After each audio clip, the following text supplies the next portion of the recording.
ready for an explosion on stage. Keith Urban, Light the Fuse Tour 2013. It's gonna be a long hot summer.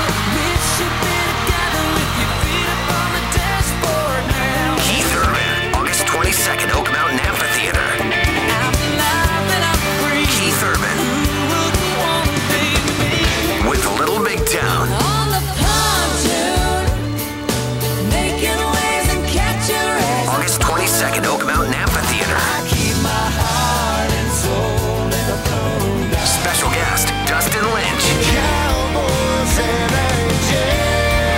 Reserve seats are on sale now at Ticketmaster. I wanna kiss a girl, I wanna hold her tight. More at keithurban.net. Don't you know the days go by? Keith Urban, Light the Fuse Tour 2013, part of the Coca-Cola Star Series.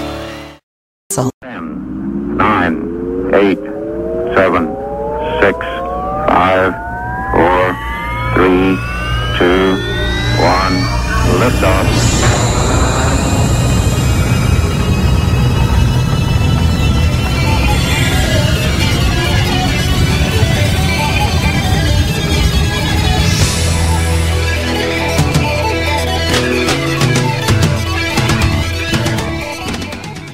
Ladies and gentlemen, do not adjust your sets. Do not adjust your URLs. This is Beyond Ringside on the Beyond Ringside Radio Network.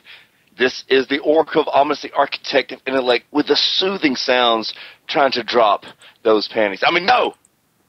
Badwick.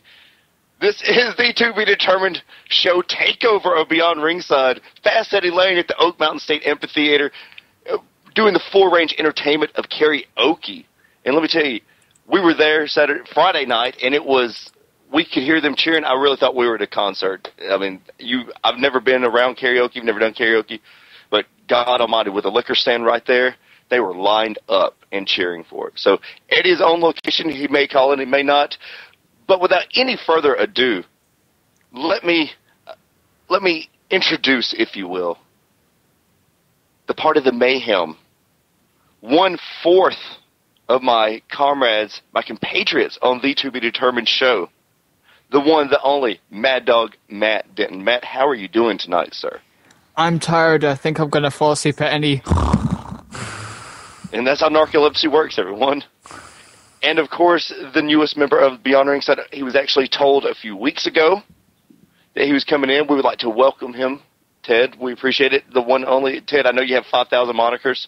And next time I'll write them down. Ted Guinness, everyone. I'm just using the voice. Yeah, Eddie somehow got me at gunpoint and got me on the radio. But you know, tonight is definitely special for me because I am living out my lifelong fantasy. I get to co-host a show with Mad Dog Matt Denton, Tasha Simone, and Wicked Nemesis. Now you sold. God damn it! Whoops! There you go. And that quickly looks. Okay, we have to break out the Wick counter. We have to break out the Wick counter. How many times he dropped something he shouldn't? We're at 2.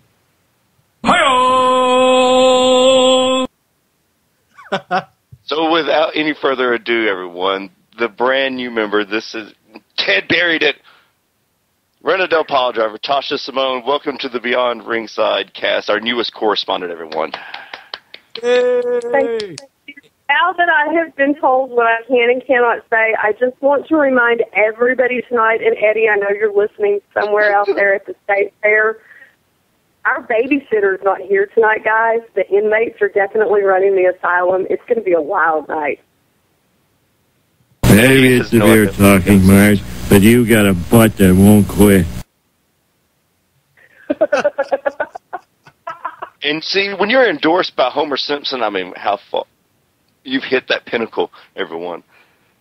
Tonight we are scheduled to be joined by Gavin Loudspeaker of Chikara Pro. They have an upcoming event May 3rd in Gibsonville, North Carolina, and May 4th in Porterdale, Georgia. So we're going to be speaking to him about that. I'll be honest with you guys, we have no idea what's going to happen. That is a complete shoot. We are live, we're broadcasting. We appreciate everybody that's listening. For the usual Beyond Ringside, I'm sorry, as you can tell, I've been working all weekend. The usual Beyond Ringside fans, this is not going to be your usual show. This is a complete takeover. there will probably be some things said and some things spoken about that generally Eddie's going to love editing this down. He's got about 45 minutes worth of stuff to use. But really quick, we want to jump straight into what happened last night. UFC, John Bones Jones against Chael Sonnen. A lot of us were doing events, but we all have heard and we have all seen what I'd like to refer to as the toe. Mike Tyson his toe. John Bones Jones retaining the lightweight title, but almost damn near losing a toe. What do you guys think about this? Is everyone that's, I'm surely broken their toe at one time or not? I mean, we've all seen it. But God, what do you think about this? Did he actually come out the winner even though he retained his title? Matt Denton. Since the referee didn't see it, it didn't happen. The age-old adage in pro wrestling applies right here. John Jones is still your reigning UFC light heavyweight champion, and good for him. Ted, do you think that the ref would have stopped it, and Chael would be your new champion had he seen the toe, sir? Oh, without a doubt. And really what this does is this sets up for an immediate rematch once the toe is healed in probably 6 to 9 months. He still has the title because, I mean, I just saw the picture for the first time today, and the thing looks damn near ripped off his foot. So, it's going to be a long time before he gets medically cleared, but, obviously to me, it sets up the rematch, and, the referees are going to be really the referee in that is probably going to really be taken to task, because if there was that much blood coming out of the toe, he either was blind or just said the hell with it, let him fight. I'm looking at the picture once again, and it kind of looks like a novelty cake. Don't know about you guys. Tasha, as someone who has retained her championship through severe injuries, how does it feel to know that you've retained your title, yet suffered a severe injury as John has done? Is he actually the winner? I have a whole different outlook on it than a lot of people do. The first thing I'm going to say is the UFC has gotten a little carried away with fight stoppage. I understand the safety of the wrestler, the fighters, and I will say, and I do, for people who don't listen to the To Be Determined show, first of all, you're douchebags. Start tuning in on Wednesday nights. But for those of you who haven't been listening, I am training MMA with a very, very tough trainer. Most people know him as Big Cash. So I can tell you that we fight through injuries a lot different than even a professional wrestler would, and injuries are just part of the game. MMA is the new professional wrestling, but they are getting carried away with fight stoppage. This is like gladiators, people. They're not in there to play patty cake. And I think that the referee should not have stopped the fight to begin with. They should have let it go. He was obviously still fighting. He was fine. Do I think that the referee would have stopped the fight had he got a good look at it? Yes. Do I think it would have been the right call? No. Obviously, the man wanted to keep his title. Do I think he's really the loser? Probably not. We fight through injuries every day. He's going to tape his damn toe up, have it sewed back on, whatever the hell they had to do. And he's going to get right back in the gym in a week or two and start training again, because that's what sets champions apart from people who want to be champions. So let me follow up with you then, Tasha, because one of the things that from my political personal point of view, we're seeing a lot of the wussification of kids nowadays, because everyone has to play fair, no keep score, and all that crap. Ultimate Fighting was created to be a man's sport, and tough man, tough woman sport. If you can't hack it, get the hell out. Is this possibly the beginning of the wussification of UFC? The beginning? It has been for a while. I was watching UFC when there were no rules in the weight classes, when headbutts were still legal. There are a lot of things now. I mean, it is happening in professional football, too. I'm just waiting for it to bleed over into professional basketball as well. Do I think that the athletes need to be kept safe? Do there need to be some guidelines for safety? Yes. But at the end of the day, oh, God, I have to watch my mouth. They can't be kitty cats. This is a warrior sport. And if they continue to do all of the fight stoppage because somebody got a cut over their eye or because somebody broke a toe or stubbed a toe or broke a toenail, then yes, it is going to be the complete wussification of mixed martial arts. I just went a couple of months ago and watched a very good friend of mine fight for a title at 170 for ICF. He fought with a broken hand after 3 minutes into the first round and fought all 3 rounds of the fight because the referee didn't know it was broken. That sets these people aside from your regular football player, basketball player, and these days, even now, most professional wrestlers, although Wicked can tell you he got to ask about a huge injury that was worked during professional wrestling 2 weeks ago. Most people just don't have the intestinal fortitude to do that anymore. And making these rules, making these sports wimpier, is only keeping people from manning up and being tough. We're breeding a society of pussies. Sorry.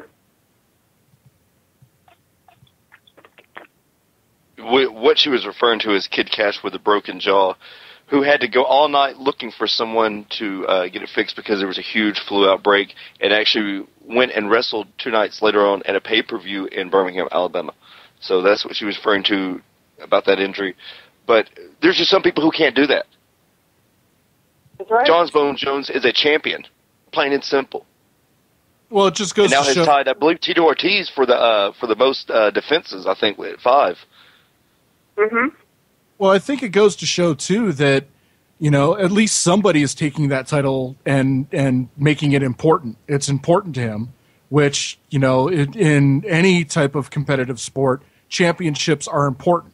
And, you know, if someone's willing to risk life and limb to defend it, then, you know, hell yeah, he's probably one of the toughest sons of bees walking the industry right now, walking the face of the earth. So, you know, more props to him.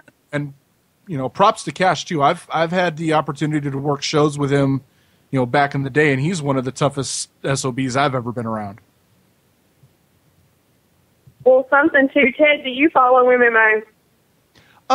Sparingly. To me, there's just something suspicious about it that I don't trust, but when I get a chance to, I'll watch it a little bit.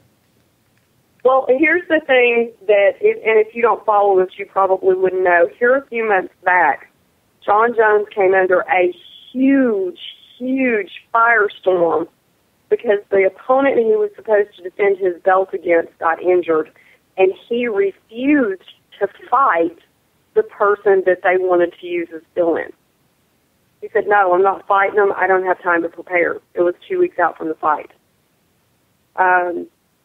Him fighting with this mauled toe was actually something that he needed to do to reaffirm that he's serious about it, because he came under a huge firestorm because people thought that made him look weak, that made him look less than a champion, and I'm one of them. Because I don't give a damn how long you have to prepare for a fight. If you're a champion, it doesn't matter who you're facing, you defend that title. Because that's what a champion does. I will agree and disagree to that point, because unlike professional wrestling, which, you know, I think anybody at any given time can step in the ring as a champion and defend against, you know, anybody else, because it's more of a fluid sport. With MMA, it has a lot of roots with boxing, and you spend a lot more time, you know, studying your opponent's certain style and the way that they fight. And to be thrown a loop like that, I think if I was in that situation, I probably would have gone ahead and said, you know what, I'm not prepared to fight him. I've completely prepared for a completely different style. The person that's being put in the match to replace my opponent has had an opportunity to study me and to develop a strategy in that regard. So, there's got to be an element of competitive fairness in that regard. And so I can see both sides of the argument, but if I was in that situation, I probably would have ducked out too and said, you know what, I'm not ready. I'm not prepared to fight him. This was one of those. Well, what you were talking about, Tasha, people were actually asking for him to be stripped of the title and blackballed from UFC. There were. So what happened last night was really something. And I'm a John Jones fan. Even though I was mad at him for what he did, I think it was a poor decision. I know that he did the PC thing, but it was still a poor decision. I don't care who says what. If you are as good as you think you are and you really truly deserve a belt, regardless of what you're doing, whether it's judo, MMA, boxing, whatever, if you are truly that good and you are truly a champion, even if you wind up losing, you're going to defend that title. You're going to man up. I truly believe that. But what he did last night was something that needed to be done to give him legitimacy again. I'll agree with that, but on the other side of that too, I've got to say that there is such thing as a champion's advantage for a reason, and to force him to be in a situation to fight someone he's not prepared for takes away that well-earned, legitimate champion's advantage, in my opinion. Yeah, I guess I'm just old school. But Ted does bring up a good point. If you've earned that advantage, why not use it, correct? And this isn't Chael, and this isn't like Chael Sonnen, where Chael's like, oh, I'm going to be a heel from wrestling now. Let's get real. Chael Sonnen's lost, his last 4 fights? Mm-hmm. And yes, he can talk people into the seats, and he has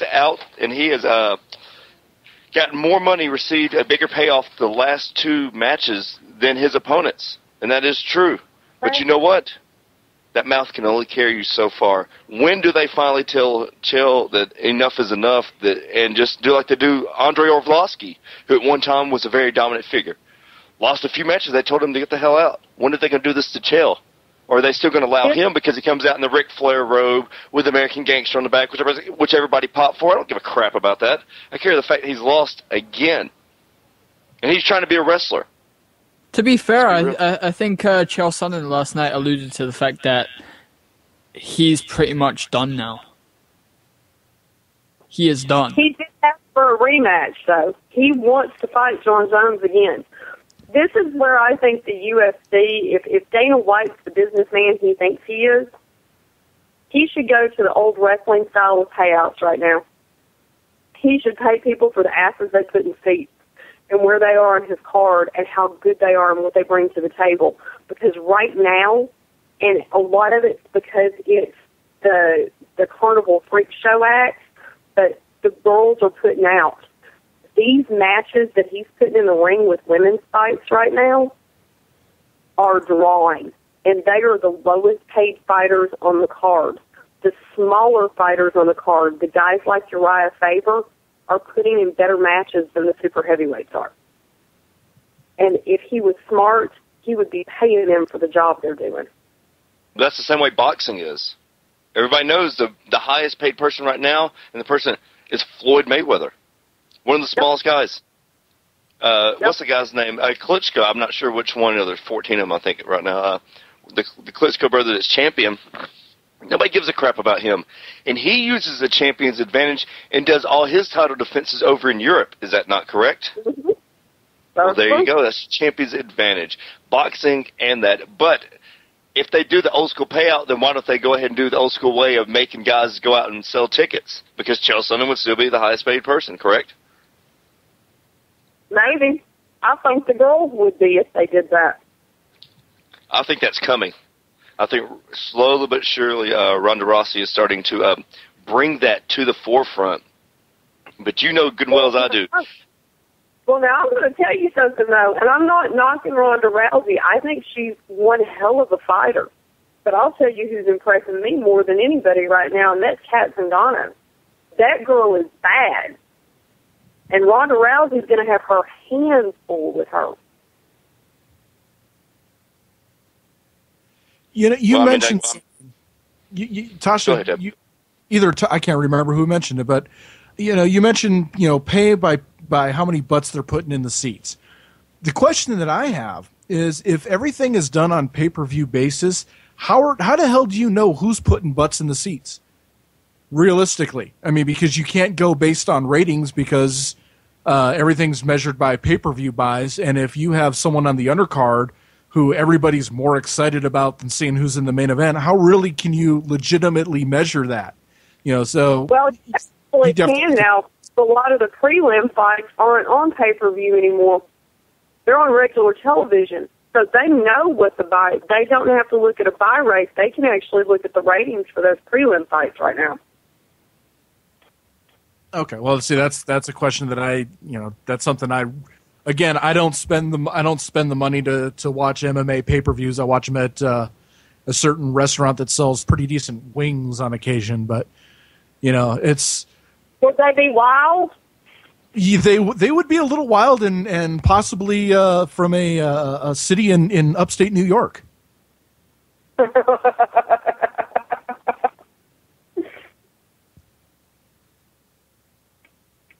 But overall, so everyone thinks that this UFC was a success, correct? Because everybody seems to be talking about it. Tasha? I think the show was a success. Bingo. Oh my God. Yeah, I think it's a success for a lack of a better term, for all the wrong reasons. Matt, you feel the same way? Yeah, no one's totally, dude. The whole thing with me and UFC, though, is the fact that I don't find UFC entertaining on a broad, in a broad sense. Like, I prefer fights that are exciting, and you aren't always guaranteed that with UFC, because some fights could be slow as hell. I'd be like, why the hell am I still watching this? As much as I want to sit down and watch UFC on a regular basis, I just can't be like, it doesn't hold my attention for that long. That's why the last UFC pay-per-view that I saw was Rousey versus Carmouche. So, Ted, you're saying that this is more of a train wreck where you have to watch everybody get lacerated and pulled from the wreckage. Is that what you're saying with the toe? Yeah, pretty much. I mean, it's on the one side, it brings MMA back to its roots, and why people tuned in to watch it anyways, to see people graphically hurt in multiple ways. Which, hey, that's great, but until either A, there's more of that to draw more fans in and get back to its roots, or B, Dana White signs people to fights that people actually want to see up and down the card. That's pretty much what people are going to remember from these MMA pay-per-views. So there you go. We actually talked MMA. Eddie, are you happy? Eddie's always, we don't talk enough MMA. Well, we just did. Eddie, savor the flavor, because it's not going to happen again. That's the end of the MMA talk for the month. Anyways. But ladies and gentlemen. And it was a very good discussion. No, it wasn't. Nobody. We didn't cuss. Dude, we didn't talk about any match. MMA is the new professional wrestling. Everybody just needs to get over it. It'll get there eventually. That's what it is. You're looking at WCW in the late 80s right now. Huh. Starrcade. Let's get some Starrcade. Who's the new Four Horsemen, though? That's what I'm asking. Can we get an MMA mania going? You know what, Matt? That is almost a brilliant idea without coming up with the idea. What can you imagine the crossover potential if Dana White and Vince McMahon got their heads together and put an MMA fight with UFC fighters in the middle as the middle main event of WrestleMania? It would be the biggest WrestleMania of all time. It would break every attendance record, every pay-per-view record. It would be considered the greatest, because you would have to bring out the best MMA. It would be a free-for-all for everybody trying to get on that event. I think every MMA wrestler in the world you'd start hearing about people dying. Man runs 42 miles, drops dead trying to train for WrestleMania event. I think that's how it works. Not only that, I mean, the legitimate wrestlers are for sure in Vince's company. Well, yeah, but I mean, imagine the promotional value with USC. They could run a year-long tournament on Spike TV or whatever network that they're doing their Ultimate Fighter show on. For 1 year, have all these fights once a week, tournament style, until you get the 2 best UFC fighters based on win-loss record and stick them in at WrestleMania right in the middle of the show. Because that's something that WrestleMania has been lacking seriously for the last couple of years, especially since they pulled Money in the Bank out and made it its own pay-per-view, which is a joke in itself. If they're not going to put Money in the Bank in, or something that's going to draw fans' interest and keep them interest other than cookie-cutter match after cookie-cutter match, this would be a brilliant move for Dana White and Vince McMahon. It couldn't be any worse than Bart Gunn versus Butterbean, that's for sure. Oh, come on. I watch that on YouTube every now and then just for a laugh. Man, that ended Bart's career. Bart was nothing Done. after that. No, And that was was supposed to be the vehicle If to Dr. get Death- Dr. Death over, wasn't it? Yes, exactly. Yes. And if Dr. Death would have won that, I swear to God, he'd have beat Butterbean. Yep. But that just goes to show, in a shoot, anybody can win at any time. Anybody can get knocked out. Everybody has a game plan until they get punched in the face, Mike Tyson. Well, not just knocked out, but look at Daniel Puder and Kurt Angle. Yes. Get that effer off of me. Yeah. For those that don't know, Tasha, really quick, tell the casual fan the encapsulated version of the Puder Angle, quote-unquote, feud, if you will.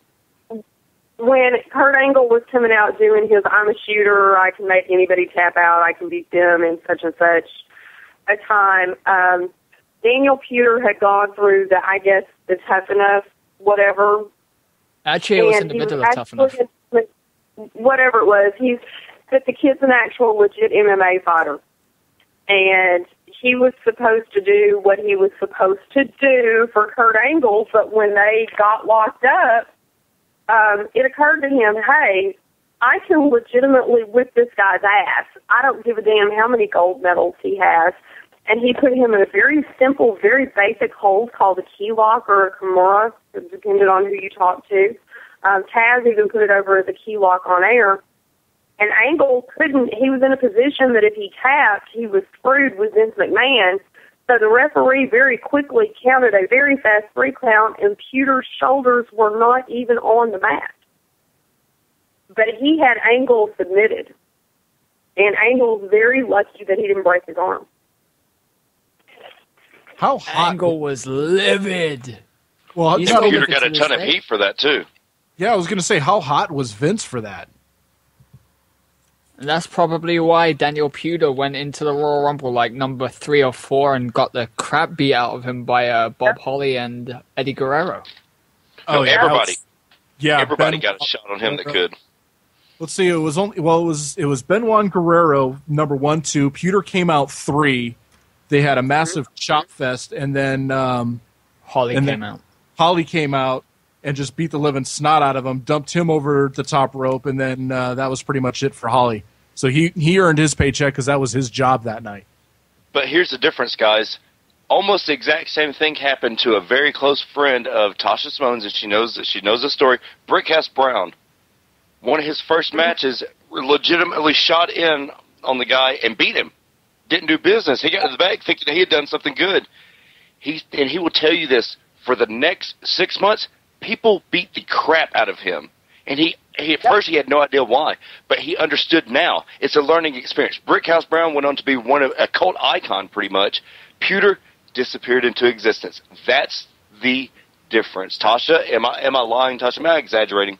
No, not at all. Well, just like we were just talking about Cash, which everybody knows. David Cash is a very good friend of mine. He is every bit as scary as everybody thinks he is. We have a friend of ours who our babysitter is not here tonight, who has found that out quietly. He's every bit as scary as he says he is, but he's tough. He said it on the To Be Determined show. When he got in the ring for the very first time, as if it's not intimidating enough to be in the ring with Wahoo McDaniel for your first professional match ever, but then to get your ankle broke because you weren't doing exactly what he thought or speaking exactly the way or understanding what he said, Yep. and they get to go back in the ring and earn that man's respect later. That's how wrestling used to work. That's how it Learn used your to karate, work. kids. Back to that, there isn't going to be any wrestling. I said it, and Cash said it, and I'll keep saying it. If we don't start beating the crap out of these guys that have no business in our ring, we're not going to have to worry about it pretty soon because there's not going to be any reason to set up a ring. And with that, ladies and gentlemen, we're about to take our first break of the evening. During our break, we'll be discussing Rubbing Me Raw. Oh, I'm sorry. No Rubbing Me Raw. Get the Vaseline. Ted, we cannot wait for Rubbing Me Raw to return to the To Be Determined show. Everyone seems to love it, and we love playing the Val Venus music. When we come back, we're scheduled to be joined by Chikara Pro's own Gavin Loudspeaker. Right here, the Beyond Ringside Radio Network's own Beyond Ringside with the To Be Determined show Takeover. Get ready for an explosion on stage. Keith Urban, Light the Fuse Tour 2013. It's gonna be a long hot summer. We should be together with your feet up on the dashboard now. Keith Urban, August 22nd, Oak Mountain Amphitheater. I'm alive and I'm free. Keith Urban Who wouldn't wanna be me? with Little Big Town. On the pontoon, making waves and catching rays. August 22nd, Oak Mountain Amphitheater. I keep my heart and soul in the road. Special guest, Dustin Lynch. Cowboys and angels. Reserved seats are on sale now at Ticketmaster. I wanna kiss a girl, I wanna hold her tight. More at keithurban.net. Don't you know the days go by? Keith Urban, Light the Fuse Tour 2013, part of the Coca-Cola Star Series.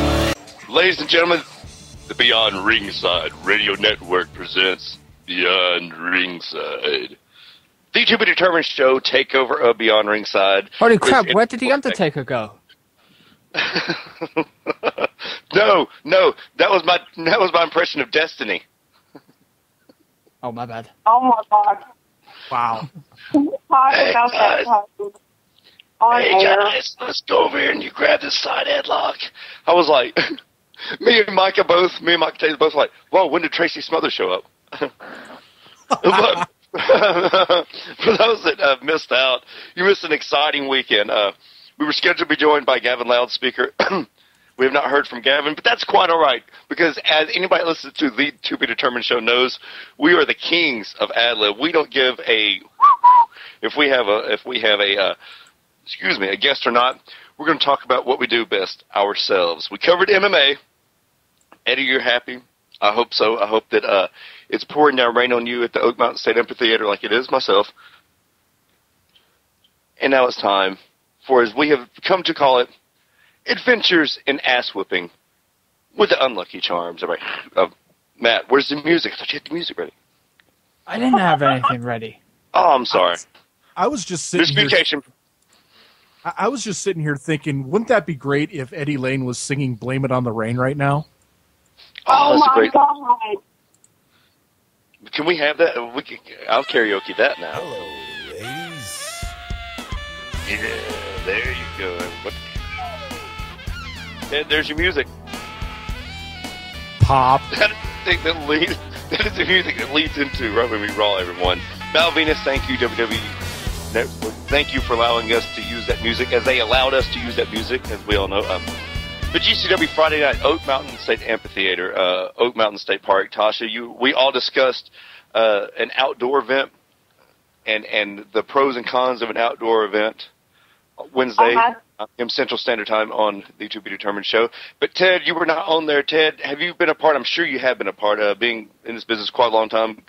Color commentator, manager, valet, Rubbing Me Raw, etc. Have you ever been a part of an outdoor event, sir? As a matter of fact, I was part of the Oak Mountain Amphitheater show last year for one of those shows. And, no rain, no inclement weather, but being down in the great state of Alabama, I got eaten by so many damn mosquitoes, it wasn't even funny. That's the state bird of Arkansas. Oh, is that what it is? Okay. Well, they must have all gotten in a bus and traveled down that night just to annoy the hell out of me. We were actually a part of one of the main staging areas right in front of the Charter. All of a sudden I went total New York. Part of the charter stage. The ring was set up right in front of there. They had helicopters flying over, people screaming. You could hear the karaoke. Fox 6 News out of Alabama showed up. We stood around about 15 minutes waiting for them to do a 30-second shot. The guy announces this, just one of the attractions. And here I am, full regalia. I have my Sinestro mask on, have the mohawk up, and I just very calmly look around this guy's shoulder like, an attraction? What the are you talking about? So he was very scared. He wanted to get the hell out of there as quick as he could. But they had, I think they said 3,000 people pass through the gates that day. And we hoped they all had a great showing, great event. Some people brought it, but usually a midget match and a women's match are usually two of the attractions. No, not this time. Not a very good midget match. It's hard, as always, when one wants to cooperate and the other doesn't. It happens that way. The women's match was very subpar, but the rest of the event was awesome. Shane Fox O'Hagan tagged up against the Underground Soldiers. Micah and Dan Sawyer, right there in the ring, had a great lumberjack match. A very important part I want to talk about. For those who don't know, Jake Cole. Make sure you remember that name, because Jake Cole is that guy. Is he related to O'Hagan? They look alike. They look exactly alike. Oh, my God. They do. I told him it was a before and after picture after you threw one of them in the dryer last night. Or I said Friday night during the lumberjack match, because this is what happened. There were four members of the Underground on the outside. One of the members of the Underground, Kuntz, was referee. And you had Micah in the ring against Dan Sawyer. Then you also had Destiny, Mudbone, and myself. Those were all the Hills. Then you literally had... Did you say you were with Destiny? No, on the outside with the Hills. No, those were all the Hills that were out there. So that hit Letting Me Raw music. So whenever Mad Dog had at least 17 baby faces. We were so outnumbered, it's unbelievable. For anybody that's been a part of a lumberjack match, Tasha, because I'm not going to put them in, Tasha, what is the object of a lumberjack match if you're a lumberjack? To keep the bad guys in the ring. It's really to keep all the wrestlers in the ring, but really it's to keep the bad guys from getting away from the good guys when the good guys have the upper hand, because, we tend to get out of the way of danger. Exactly. Okay, so that's all lumberjacks are supposed to do. So I know we're breaking a little bit of kayfabe, but it's okay. Beforehand, we told her, hey, everybody, no contact. Just get the guys back in the ring. Get Mad Dog back in the ring if he takes a few, et cetera. Jake Cole. Jake Cole's been in this business. How long has he been in here? Not even a year, correct? God, let's see. I would say. See, what month is this? May. I'd say probably close to a year. Almost a year. Almost a year. Not... He's O'Hagan's twin. We have to keep mentioning that. Jake Cole has been in this, as they call him, Out of Control Jake Cole. There's a reason why. Not just anybody has the name Out of Control Jake Cole. So let me just throw that out there beforehand, before all of this takes place. He was originally called Burning Jake Cole, and then somehow he morphed into Out of Control Jake Cole, and he is legitimately Out of Control Jake Cole. So we're told nobody touches, no contact. Some point in this match, Aiden Solo, part of the Underground, somebody whose Ted's familiar with, goes over, and Jake Cole pushes Aiden. Aiden goes back about 15 feet. Aiden goes up and pushes Jake. Jake does not move. But I see this look come across Jake's face. Jake just all of a sudden forgets that we're in a lumberjack match. I don't know if he forgets he's a lumberjack. He definitely forgets it's a work. Because J. Cole slams Aiden Solo into the ring so hard that it pushes the ring over about a foot. Micah and Mad Dog legitimately almost bust their ass because that's how hard. J. Cole comes in firing up Stan Hansen style and mows through every Underground member. Now, there's a point in time they're standing there. Okay. Underground members are flying left and right, legitimately bumping on concrete because J. Cole's making you bump. Please tell me this is video. Oh, listen. It's out there because everybody who's from this. Listen to this. It's Destiny, Mudbone, myself, and then Damon. Xander Stone is the last member of Underground in the way. Xander Stone is trying to back up. Now, I look, and Jake Cole is barreling his way towards me. Mudbone's in my way. Mudbone, myself, and Damon had already talked beforehand. We're like, man, forget this. We're going to beat up on anybody that comes out here. We don't care if it's Micah or Dan. Because we had no fight. No. Jake Cole comes running us. It's Xander and Destiny. Mudbone, I said, Mudbone kind of trails back behind me because, getting ready to powder. I see Jake Cole's making his way to me. Xander Stone and Destiny in my way. I push Destiny and Xander Stone right into Jake Cole as hard as I can, and he clotheslines Destiny. He clotheslines Destiny and Xander Stone on the concrete, and they bump like I don't know. Do you know that sound when you hear on the concrete? Oh, it was amazing. And I would do it again. He clotheslined Destiny. He clotheslined Destiny and Xander Stone, just like the Ultimate Warrior, dude. Double clothesline. I don't know him yet, and he is already over with me. Oh, my God. I start screaming, work, work, work. I didn't care. Okay, and then all of a sudden he realizes that, and by that time, everybody grabs him and starts pulling him back. And, of course, I scream, Jake Cole, you're out of control. Everybody pops. Great stuff. So I've been ribbing Jake about that. It was a hell of a night. The Unlucky Charms against High Definition tag team title match. We retained our titles. And, yes, I thought Cody O'Connor was going to die.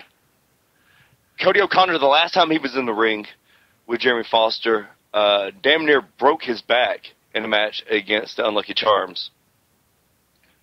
Due to some shamrocks and shenanigans, still your GCW Tag Team Champions, the Unlucky Charms. It was not relatively hot, but thank you, ma'am. I wish you could have seen it. I unfortunately took the brunt of their double blockbuster, whatever the hell they call it, but I took one for the team. We retained, so yay. I wish you guys could see this power bomb. You guys know the Kevin Nash release power bomb, right? Correct? We all know that. Mm-hmm. Chris Knox does not know this power bomb. Chris Knox, and Ted, you have seen it. Tasha, you have been there. Chris Knox is a huge, huge man, a very strong individual.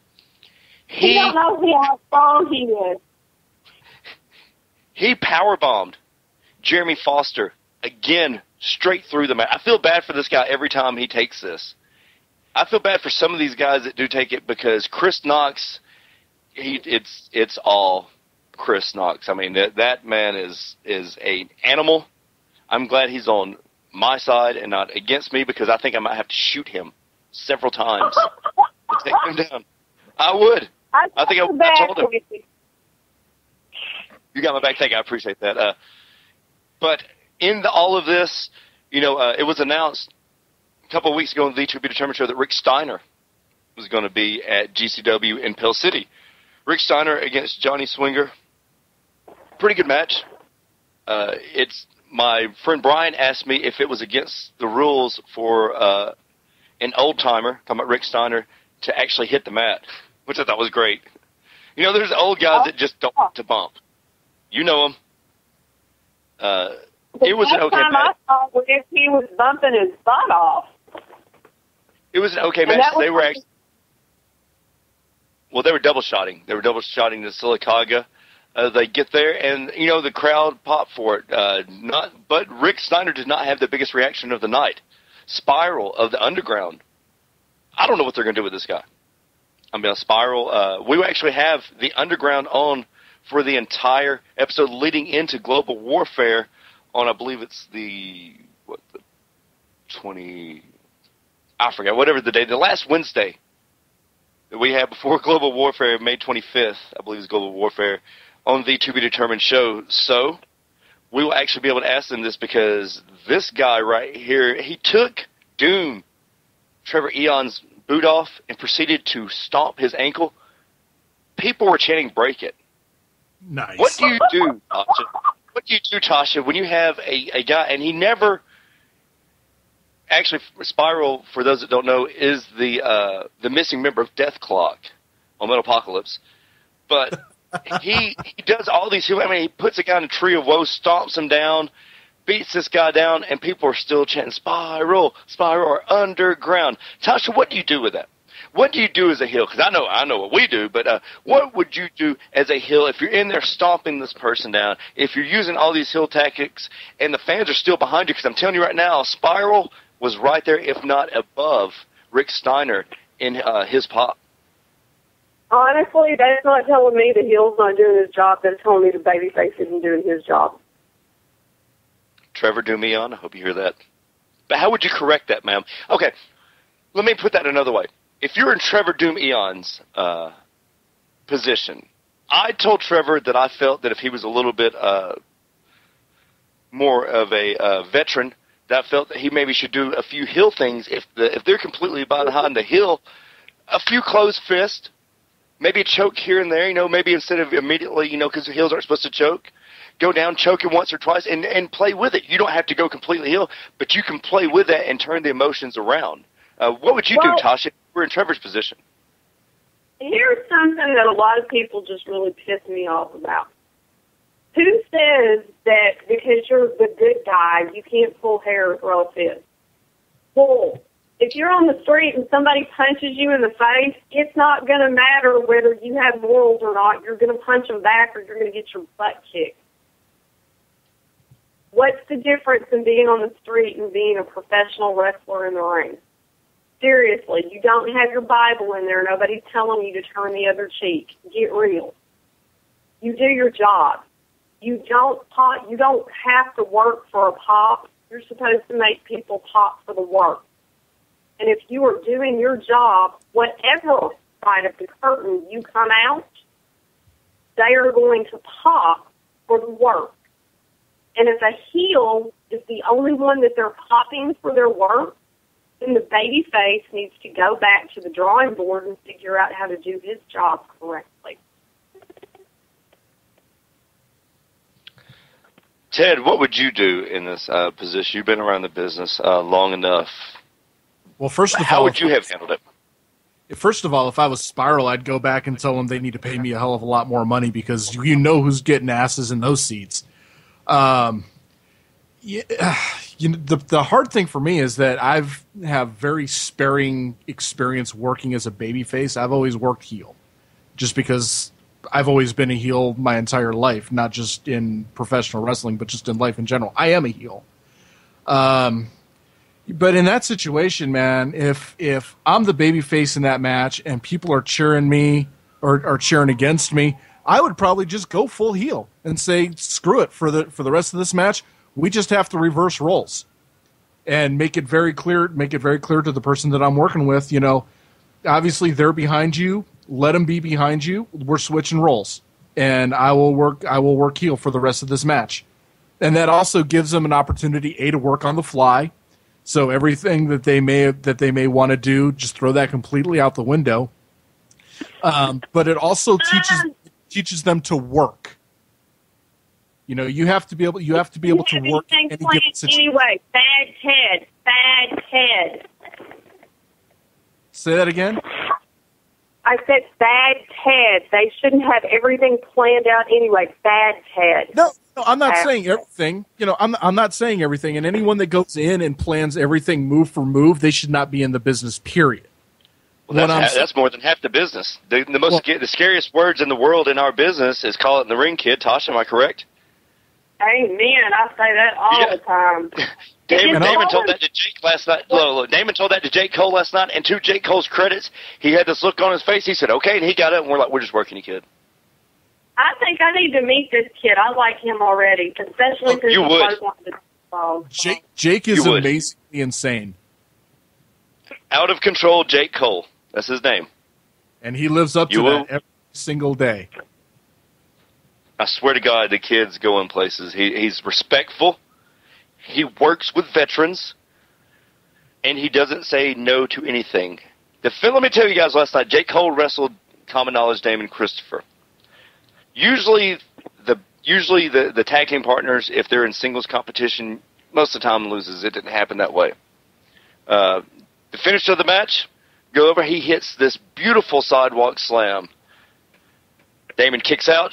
I notice, I jump up, I've had enough. Jake Cole, I start screaming at him, and I realize he's not stopping. You know, most people stop at the ropes. He comes over the ropes, so I start backpedaling. Then I called him a nobody. He comes running at me. I see as I'm running around the ring that Damon has positioned himself on the corner. As soon as Jake comes around the corner, Damon Christopher hits one of the biggest clotheslines you've ever seen. 16 years. Just knocked him. And you know, Damon's one of those guys, when you're right there right beside the fans, you have to let them know it's real. You have to let them know. You want to be a wrestler, it's going to hurt. This is no lie, this is no exaggeration. Jake Cole spun completely 2 times before he bumped on his shoulder and his head. Legitimately knocked him out right at the he's dead weight. I started calling in the back. I said, he's out. Just count him out. Damon throws him in the ring. Damon picks him up. Hits his moment of clarity on him. Boom. 1, 2, 3. Jake Cole refused. You know, most guys come out there, they want to drape you over. No, Jake Cole refused help. He refused help from his mini-me, Joshua Hagan. He, on his own recognizance, walked to the back. That is a tough individual. As I said, Jake Cole is that guy. So, big props to him. That's a tough individual. I can't wait till once again, it's Joshua Hagan and Jake Cole against the Unlucky Charms, because there's nothing but respect. It's out of business. It's absolutely nothing personal, and they understand that. But I was very taken back by the response that the Underground got. I think that Ted would have been very taken back by this. It seems that the GCW faithful have gotten behind the Underground, or the Underground faithful is just that much louder than the GCW faithful. So, I mean, big things coming up. Global Warfare, May 25th, Pell City Civic Center. I mean, this is going to be huge. Ted, I don't know how up you are on it, but, of course, this is going to be in a steel cage. Tasha, you and I have both been part of a steel cage, war games, global warfare, what have you type. Anyways, you know, a 5-on-5, a 6-on-6 type of steel cage. I have my thoughts on it. I'd like to have your thoughts on it, if you can, Tasha. What was your mindset going into these matches? Have you been a part of multiple ones? And if not, if you have, has each experience changed you somewhat? Say that again. Jesus Christ of Latter-day Saints, you can make me repeat all that. War games. I am, but we're going to get a beer, dude. Jesus Christ of Latter-day Saints. You have a steel cage with a faction, a gang against a gang, a war games, a global warfare type. Have you ever been a part of one of those? Yes. What was your mindset going into it if you have been a part of multiple war games type matches? Did each experience change you somewhat? I have a predator mentality. So when I go into that, even though I know who is supposed to be there to have my back, to be my team, I know that at the end of the day I have to depend on myself. You can't trust anybody in the ring. I've seen it happen too many times. That's probably one of the most brutal matches somebody can be in, because you're locked in. You're not going anywhere. And only one team, sometimes only one person is going to survive, period. There's always going to be injuries. If you're not already hard when you go into one of those matches, or if you go in after you've had several of those matches, you will definitely be much harder about the way you look at professional wrestling, about the way you look at the people who you team with, who you surround yourself with, because it will definitely open your eyes to who you can depend on very quickly. And if you are not a truly brutal person, when you get locked in one of those cages for a war game situation, It's either going to make you or it's going to break you. It will bring out an animalistic side of anybody, and if it doesn't, they really probably should just hang up their tights and stay away from matches like that. I have had the pleasure, the honor, or maybe displeasure and dishonor of being a part of 10 War Games matches. I have managed in 9. I have wrestled in 1. My experience in the one that I wrestled in, I got the shit beat out of me. Yep. Ding. I was kicked in the head. Oops, whoops, there you go.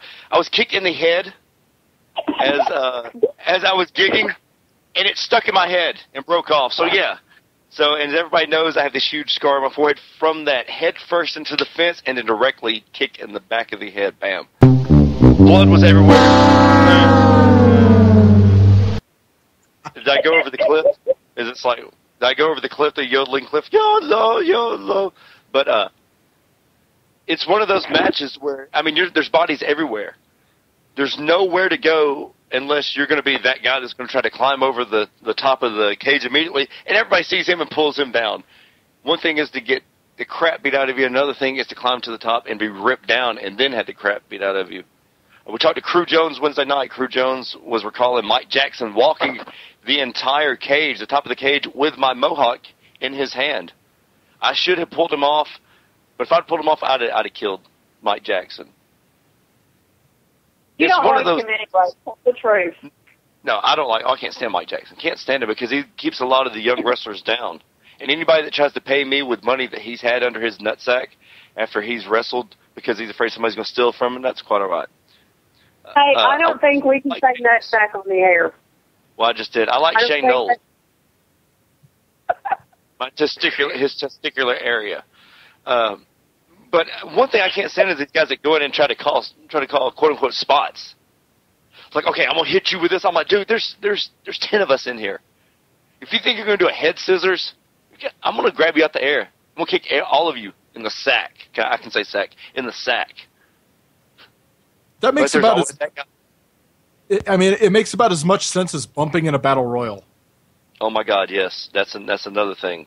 But this global warfare underground against GCW, it's going to be a great bluff. We had this dog collar match between Micah Taylor and Mad Dog last night. Thank God Mad Dog didn't bleed because the last time he bled for 2 days. He came back, he was completely covered in blood. It was crazy. 4 corners, as everybody knows, you got to touch all 4 corners in a dog collar match. Mad Dog pulled Micah Taylor almost had it. He yanked Micah Taylor. I think everything that Mad Dog's had built up over the last 3 years, I think he used in that match because he yanked Micah Taylor from one corner all the way to the other and then proceeded to wrap him up and hit every corner. So Mad Dog retained. Just adds a little bit to it. And then, of course, he proceeds to get beat down. And the newest member of the Underground, I think you will like this, the newest member of the Underground, Dropkick Styles. Oh, my God. I was shocked by Dropkick Styles joining the Underground. But we're about to take our next break of the evening. This is the To Be Determined show, takeover of Beyond Ringside, right here, the Beyond Ringside Radio Network. Don't change that URL. And I guess this is the point in time where we remind everybody that Beyond Ringside is brought to you by Full Range Entertainment and the Beyond Ringside Radio Network. I'm the Oracle of Amos, the Architect of Lake, being joined by Mad Dog Matt Denton, the voice Ted Guinness, and Renadell pile driver Tasha Simone, the newest correspondent on the Beyond Ringside. I guess you will say show? I guess we'll say show. But we were just discussing past GCW events. We were discussing a war games, a global warfare. I want to get the thoughts of one Matt Denton. Matt Denton, you've watched thousands and thousands of matches. I know you've seen War Games matches, old WCW where they had the cages on them, the ones where it's just a bunch of guys in a cage broke off into factions, what have you. What do you, as a fan, feel? Do you feel that this has been used way too much? Do you feel that this is something that still can grab the attention of even the most ardent fan? You know what? I can't say that it's been used too much, to be honest with you, especially in the last 10 years since pretty much in the mainstream we've seen precisely 0 War Games matches. War Games has been a dead entity in the mainstream for the past since WCW died. I think the last one was in 2000, because WCW didn't last long enough in 2001 to have one. It's definitely more of an attraction for older fans who know the origin of War Games and have seen like the Four Horsemen, the NWO, the whoever get into the War Games and fucking Eddie's gonna kill me, but fight to the death. Eddie's head just exploded. And we did try to call him in the middle of that last ad break, but I think he might be busy. Oh, I hate you. Oh, my God. You just made me snort on air. Thank you. This is the last Beyond Rings. Tasha would like to welcome you to the show and tell you to get the hell out. At the same time, Matt, it's been nice working with you. Ed, see you when we come to Idaho. Yeah. Oh, wow. I'll be running a show at the Taco Bell Arena. Next thing you know, Ted will be the announcer for their little version of SeaWorld they have in Idaho called Potato Spoon World, where you actually go and you can throw potatoes at dead dolphins. But to go back to the point, it hasn't really been seen in the mainstream for quite a long time. So in the mainstream, we kind of need that new attraction because WWE have seriously screwed up their major gimmick matches. Hell in a Cell, we're guaranteed once a year. Money in the Bank, guaranteed once a year. Elimination Chamber, Royal Rumble, everything, guaranteed once a year. TLC, tables, ladders, chairs, what have you. Guaranteed to see it once a year. They've lost their sparkle. I remember back in like 97, the Hell in a Cell was brought in to end a blood feud between Shawn Michaels and The Undertaker. Now we can't have that, to be honest with you. The last time we saw it to actually be a logical end to a feud was at WrestleMania last year with Undertaker versus Triple H. But other than that, it's kind of like, it's just another match now. And War Games could take a rightful place at Survivor Series. WWE have recently said that they're thinking about getting rid of Survivor Series because of flagging buy rates. What better way to pop a rating than to bring back a vicious match type like the War Games? But then you know why they don't do that? Because they're afraid somebody's going to bleed. Exactly. They know when you have that many, somebody's going to bleed. I think that the one person that could bring that to the forefront and totally push that would be Triple H. It used to be, and Tasha will reiterate this, I'm sure, it used to be that the War Games, especially even cage matches, period, ended feuds. Like, everything had been done. Like, you know what? War Games. 2 men enter, 1 man leaves. Nowadays, you have feuds that are supposedly, quote-unquote, as you go, blood feuds, or, they go like 4 months.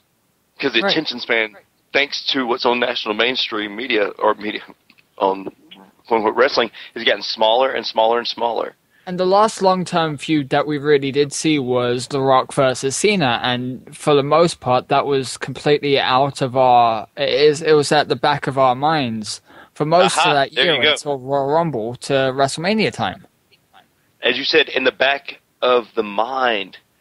Tasha, yes, somebody who has feuded with people over... You and Pandora feuded for a year, over an entire calendar year, had 2 matches... went damn near an hour, both matches, and had what a lot of people consider the preeminent women's match of the 2010 beyond, whatever the hell you want to call this decade. And I personally agree with that. We had the match of the year. You know what? I don't give a damn if anybody voted it match of the year or not. I was part of it. You were part of it. She was part of it. We don't need the props. I know we had match of the year. Man or woman. It was match of the year. Period. But how hard is it having to go through social media, having to, like how I would pop up occasionally, someplace you would pop up in GCW to extend the feud? How hard was it to keep the fans' attention and the payoff, the last match that you ladies had? Actually, there were 4 times the people that were usually at NWA Top Rope. I mean, how did you do that? Was it the fact that it was in social media, the fact that it was brought up here, brought up there? Was it through word of mouth? How was it? Well, You just said it all. Here's the thing. I have people that follow me, all over. Pandora has people that follow her. Of course you do. People respect good wrestling. I don't give a damn what anybody tells you about somebody wanting to see that soap opera crap that they put on Monday night. People are starved for professional wrestling. And if you throw them a phone, they're just like a dog. They're going to grab it. And we threw them a phone, and we didn't let it go. You were on social media. I was on social media. Pandora was on social media. And we weren't just talking about our match amongst ourselves. We were letting people know we were going to get in the ring. We were going to kick the crap out of each other. We might go drink a beer and have a shot of tequila together later. But while we were in that ring at that time, we were going to beat the crap out of each other, and we were going to leave it all one place on the mat. And people knew that, and they knew it from the promos that we did, that we put on YouTube. They knew it from what we said on Facebook and on Twitter. And if they're listening to this right now, anytime somebody wants to book that match again, Mad Dog, I hope you're listening because I don't look like a bullfrog. I can't believe you booked Destiny over me. I will do that match again. I will climb in the ring with Pandora anytime. And anybody who buys a ticket to that match is not just going to get their money's worth. They're going to get 3 times their money's worth. And we're going to do the same thing we did with this match. We're going to let people know for however long it takes to let them know that we're going to kick the crap out of each other. Because that's our job. We're not just wrestlers. We are promotion machines. And if we don't know how to promote ourselves, we're never going to get anywhere. Now, Matt, you were caught up in this as well. You were part of the To Be Determined show, Shoot, Finish, etc., when all of this was going on. As a fan, as somebody from a distance, was a feud as, like, Pandora, Call Michael Bob Pandora, and Tasha Simone, was it able to keep your attention, sir? Or did at some point you were just like, wow, they just talk about this way too much? Be honest. I mean, you can be perfectly honest. You can be like, yeah, you... Oh.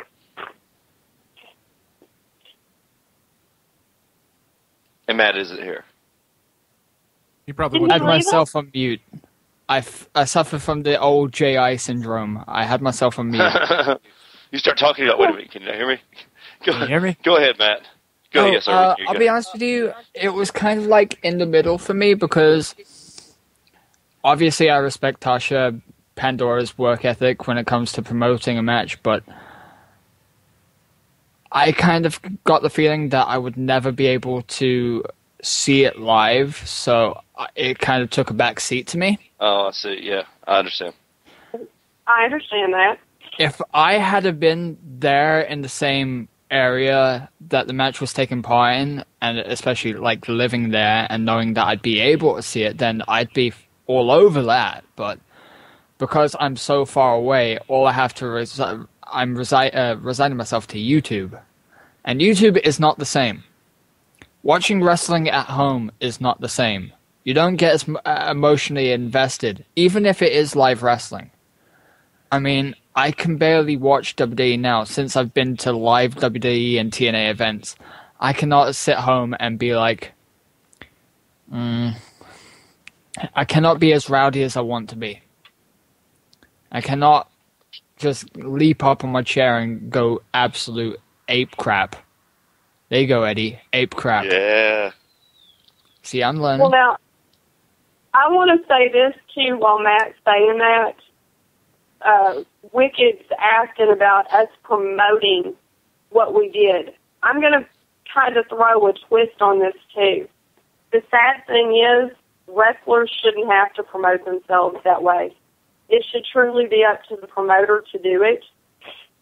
But we did what we had to do because of an NWA promoter by the name of Mike Searcy, who doesn't know his ass from hole in the ground about promoting professional wrestling.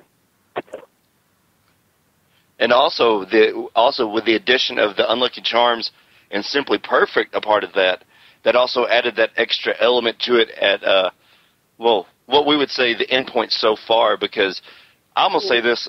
Pandora and I have talked about this. I think you and I have talked about this. There's only one thing. This is where a steel cage comes in handy. Pandora was part of the first women's first blood match in Georgia history. Man, it was a free show, by the way, mind you. I wish Corey was here for this. Oh my God, I can't believe I just said that. I wish Smart Rage was here for that. Smart Rage investors. Listen, I know. Listen to this. It was WrestleMania weekend. Ring of Honor was in town. Dragon's Gate USA was in town. Several people showed up for this event. Jim Cornette and his wife showed up for the event. Snooki happened to wind up there. I thought Pandora was actually going to go whip Snooki's ass. Yeah, because that was the year that she wrestled. This was the year that the WrestleMania was in Atlanta. And she happened to wander in, because we were in, God, I can't remember the name of the place. The Tabernacle? No, not the Tabernacle. Gee, I can't remember. I'm sorry. Was it the place that looked like an old church? It's the one that has the triple. That's the Tabernacle, right? It's the one that has the 3 levels. Yeah. Over in Atlanta. Yeah, it's got the floor, it's got the mezzanine, and then up above the mezzanine, there's a 3rd level. Well, it's like hell, purgatory, whatever. Yeah, I think it's the Tabernacle, which is actually would be a tremendous place for a wrestling event. Anyways, that place had over 1,000 people in it. I mean, it packed out at a free event. A incredible 30-minute women's first blood match. I mean, it was just amazing. They both bled. We'll go ahead because it's been so far ahead.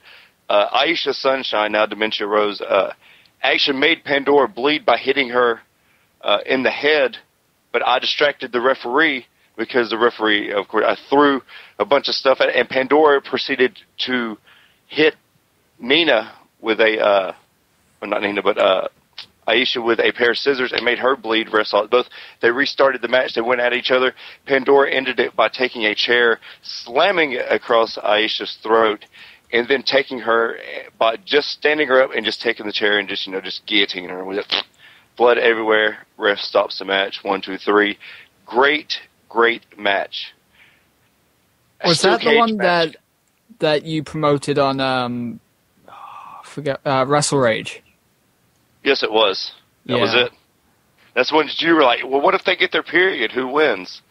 Exactly. I couldn't take that match seriously because it was like, wow.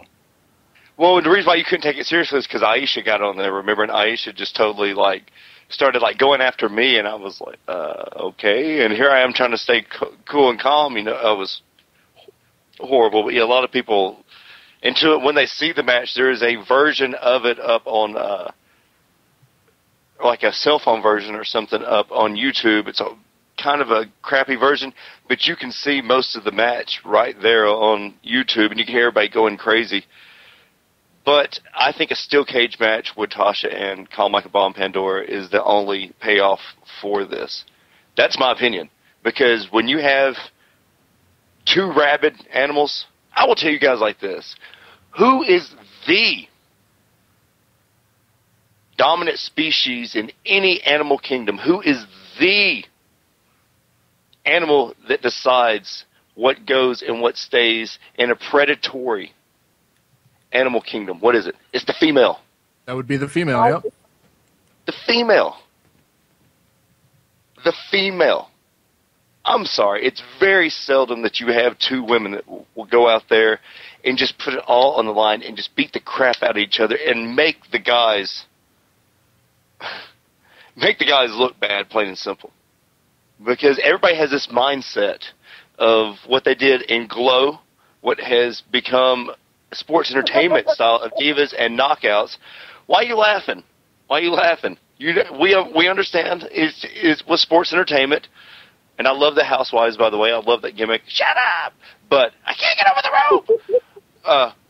With that being said, to have 2 women because we all know, let's be honest, when you and Pandora go to events, people mark out for y'all. People step aside. That's just how it is. It's respect. That's all. It is respect. It's not kissing ass. It's respect. But y'all have garnered that respect, not as female wrestlers. No. As wrestlers, as workers, as people that make the card and everybody around you better. Now, can a greenhorn go to Pandora and be like, hey, I have this spot for this match? No. Could they go to you? Yes. You have been in the business, and we're not going to give you a how many years you been in the business? Like, shoot, Tasha. We'll say 20 plus and leave it at that. 20 plus years in the business. 20 plus years. You are the person that somebody should go to. Somebody like Johnny Swinger that should go to. And that's what separates a great individual and a worker from just a wrestler. That's how it is. But getting back to what we're originally talking about, global warfare, it's going to be a hell of an event, May 25th for GCW. We are going to have, as I said, the Wednesday before that, I don't have my calendar in front of me, we're going to have all the underground on. Micah Taylor, Xander Stone, Spiral, Aiden Solo. We may even have Dropkick Styles on. Maybe Kuntz will be able to call in. Oh, God, there goes your ratings right there. Probably. That's just Kuntz. a shot at Kuntz. Kuntz. There goes Hell Damn Ass Rule. No, that's typically his last name. So you can get away with it. That's like if someone's name was John Lashitsky, you're safe. That's so funny. Anyways, okay, see, that's a pop for me. Whenever you get a group, we all said we were all part of it, except Ted, we're on for the referee version of the To Be Determined show. I've already talked to these guys. We're going to have them on. Micah's going to, grab it by the reins and make sure everybody. So we will try not to let this be a cluster of an interview because you know how hard it is. It's bad enough we're talking over each other, as you can tell. Imagine 6 guys, Tasha, Matt, Eddie, and myself. And I guarantee you this, Eddie's going to have at least 3 stupid jokes. I want to start something, and I want the Beyond Ringside fans to start to go along with this, and the To Be Determined show fans to go along with this. Every time Eddie says a stupid joke, I want everyone to say, file it. File that joke away and never use it again. That's the game we're going to start. For those that don't know, there is a Beyond Ringside and the To Be Determined show drinking game that a fan thought about. Thank you, Wesley Pipes. Every time Eddie says, in this business, or refers to it being a business, you take a shot. Sometimes we count 17 times. I'm drinking right now. We have to do a shot every time that somebody on here says, in this business, or refers to wrestling as a business. So, but we got 4 minutes before our break. Hold on a minute. Wait. Let's all give Wesley Pipes liver cancer right now. The business. He's probably on the road right now. He's driving an 18-wheeler. I can't do shots right now. Oh, whoa, Matt Denton told me to. Well, so make sure when you tell the a funnel. A funnel. Yeah. Those vodka bombs. Ted Guinness has now tapped his vodka bong. So not only will he be on some high potent Colorado hootenanny green, he is now drinking some vodka. So there you go, Ted. He's repping it Irish, vodka and Guinness all at once. There it is. I have yet to make it to Colorado, though, by the way. It's actually closer to go to Washington. Oh, my goodness. Yeah, you're way up there in Idaho. I'm sorry. I'm going to discuss, when we come back from the break, the incident that occurred last night that everybody wants to talk about. What happened with this? The guy was bigger than me. I'm 6'3", 205 pounds. This kid was probably 16, 17 years old, bigger than me. His dad was a huge guy. His dad and him had been jawing us the entire. He acted like he was going to get in the ring at one point. And I told Mr. Donnie, who is Veronica Fairchild's father, I said, Donnie, if he come across here, you let him in this ring, please, because I'm going to stomp him in his face. And Mr. Donnie looked at me and he was like, I got you. I've told this to anybody. If you're bad enough to get in the ring, by all means, please do. That's all. That's what the business needs. The business needs fans to try to get in the ring. I love it. I love it when a fan tries to hit the ring on us. Tasha, I know it's happened to you because I was there. We had cool fans when you and Pandora went out at your last encounter with Pandora. When you started battling on the outside, there were people trying. There was a guy trying to hit you with a flag, and Eric and I both grabbed him and looked like, "What are you doing?" First of all, that's disrespectful to the American flag. He was going to club you with that flag. He had picked up a flag, a big American flag, and was going to proceed to start hitting Tasha. But if he'd have swung on Tasha, he'd have hit Pandora also. So, I mean, it was crazy. It was out of control. And then he had two crazy biatches on him because we'd have both snapped. I said arches, so it's okay. Okay. Because we know your friend Donna Biatch that you hang out with. Donna Biatch, thank you. We appreciate you letting us use your name. FCC rules, FCC rules. But I will just tell this entire incident in its edited form, if you will, because there was some foul language used to lead up to what happened. But I will say this, it's things like this, and it's incidents like this that are why I got into the business. We're going to take our last break of the evening right here on Beyond Ringside, the Beyond Ringside Radio Network, the To Be Determined Show Takeover Edition.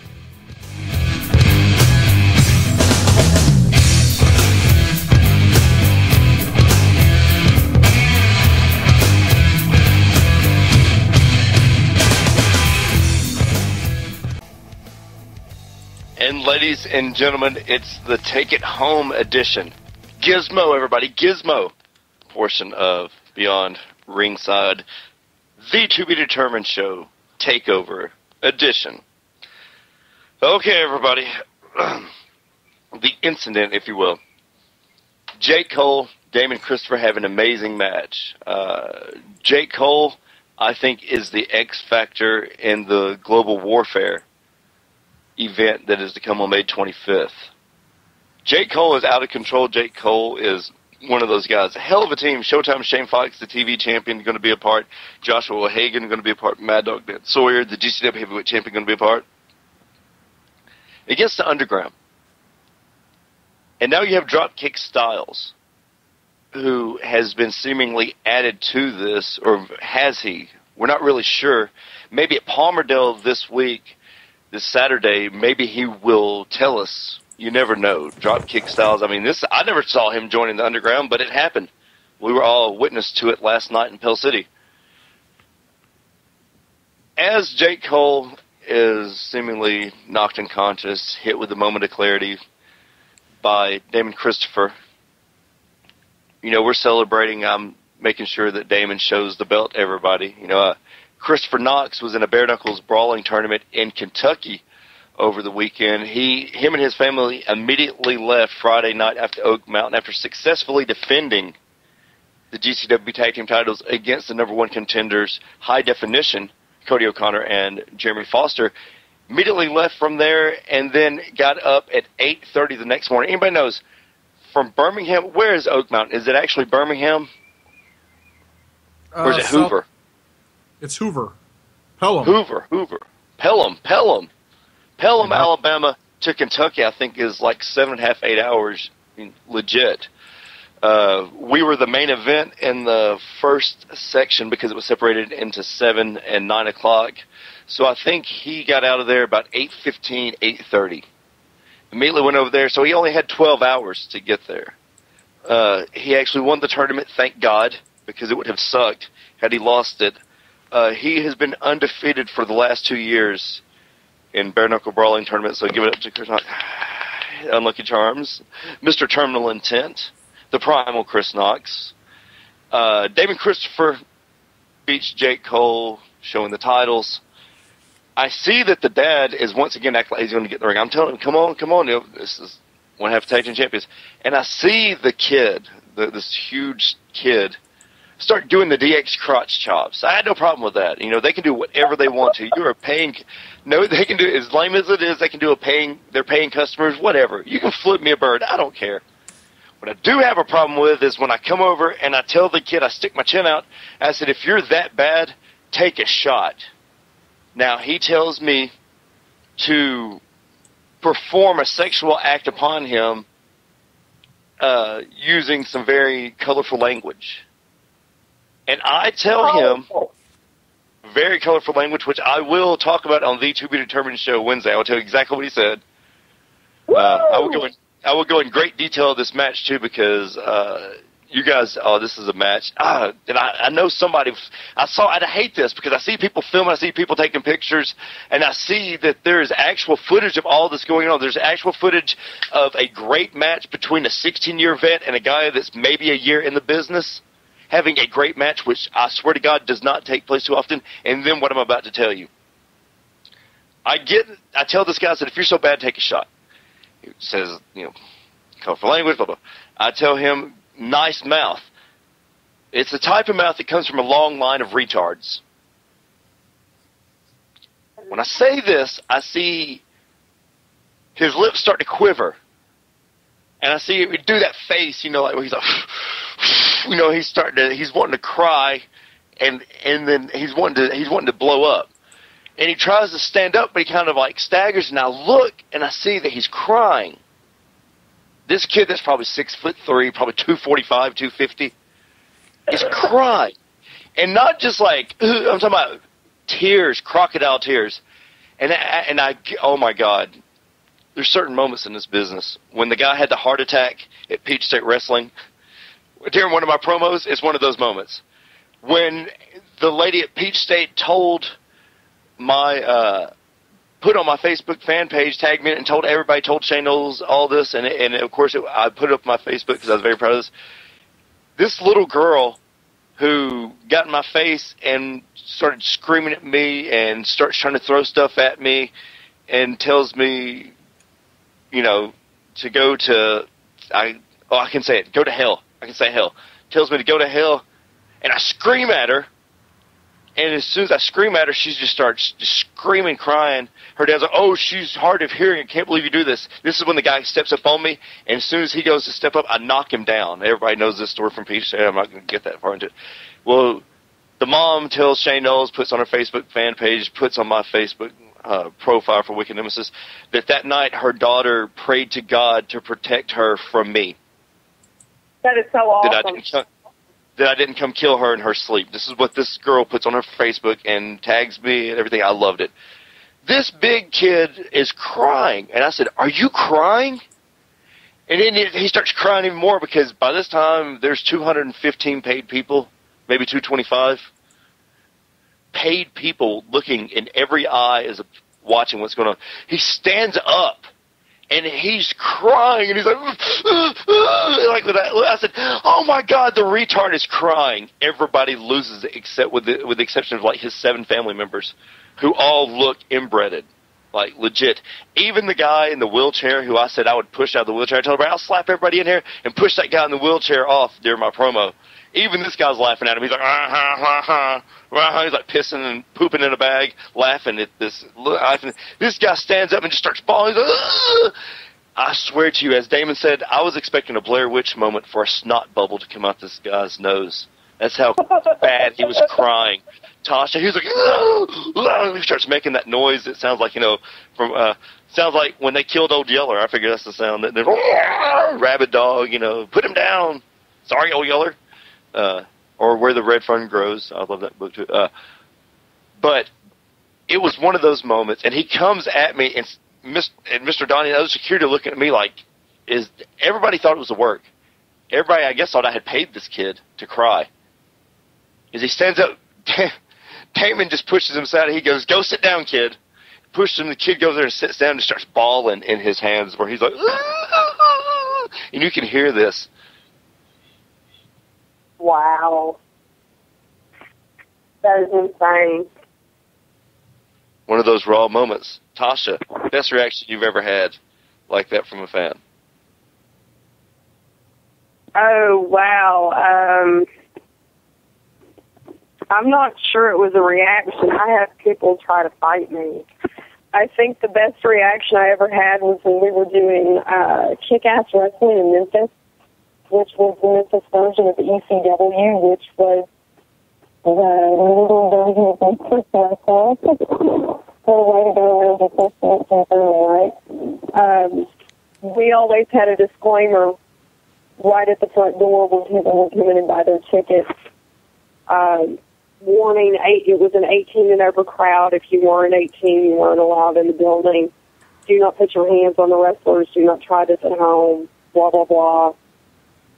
a woman actually reached out and grabbed me. I was at the ring with full pain, of all people, and I immediately turned around and back-fisted her right in the face. Her husband started crying.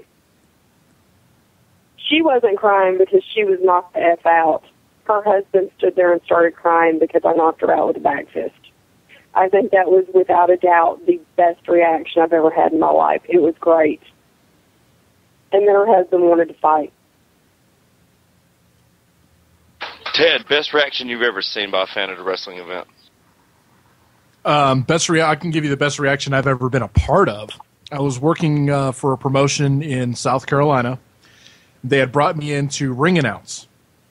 And I was ring announcing there for about 8 weeks, and there was a behind the scenes build going on that not many people knew about. Well, it went from me ring announcing to the night of their big show that they were having, and the whole part of the build was at some point in the night, our good friend Rob Adonis was pulling out some brass knucks. Referee saw it, handed them to me. So get these out of here. Ref gets bumped into the corner, and as the babyface champion comes to check on said referee, I reach in my pocket, pull out the brass knucks, and clock them in the head. The place went from, oh, what's going on, to I was getting death threats immediately following my actions. We had to grab our bags as soon as the show ended. We had to grab our bags, jump in our car, and drive the hell out of South Carolina as fast as humanly possible because I thought we were legitimately going to be shanked in the parking lot. Oh, yeah, it happens. It's great. Yeah, wonderful thing. Matt Denton, best fan reaction you've ever seen or that you've been at an event and this happened? Oh, wow. Actually, the ones that I've been at have been pretty docile. Surprisingly enough. Which is unusual because you do live in the UK and there are a bunch of drunken idiots that walk around all the time. True. Very true. Wicked Nemesis will tell you himself about the time that we live broadcasted during the London riots. Oh, fun. Yes, sir. Wow. Okay, instead of... I'm going to kind of flip it a little bit. One thing that I'm really pissed off at is the fact that some people consider a heel going too far as genuinely going too far when they're in character. Recent events surrounding Bully Ray and calling some guy a quote-unquote, and I'm using this as it was spoken by Bully Ray, Eddie, so please don't explode on me, a faggot. And he had to apologize to the fan. Then there was the story last year of Alberto Del Rio having to apologize to a younger fan for ripping up his sign. And the family got free tickets to a TNA pay-per-view because Dixie Carter happened to be like, well, we'll make some publicity out of this. So we're going to send them on a one-way trip to Bound for Glory, one of TNA's biggest events of that year. And WWE said that he'll have a free meet and greet with Sheamus and get free tickets to a show. And it's just like, get the sand out of your vaginas, please. It's professional wrestling. It's not life and death. You'll get over it. One day. But good on you for making that fan cry. It happens from time to time. You have those fans that are a little overzealous. They are paying fans. We do want that reaction. I'm sure everybody at one point in time that is a true heel has had a fan attack them. I don't know if my statute of limitations is I don't know if it's passed by one of the events I can talk about, but I can tell of the time at NPGWA, whatever the hell it was, NWG, I don't give a crap. Anyways, we had some fans actually try to jump the bullets The footage of this is on YouTube. I think it's under Wicked Nemesis fan incident or something like that.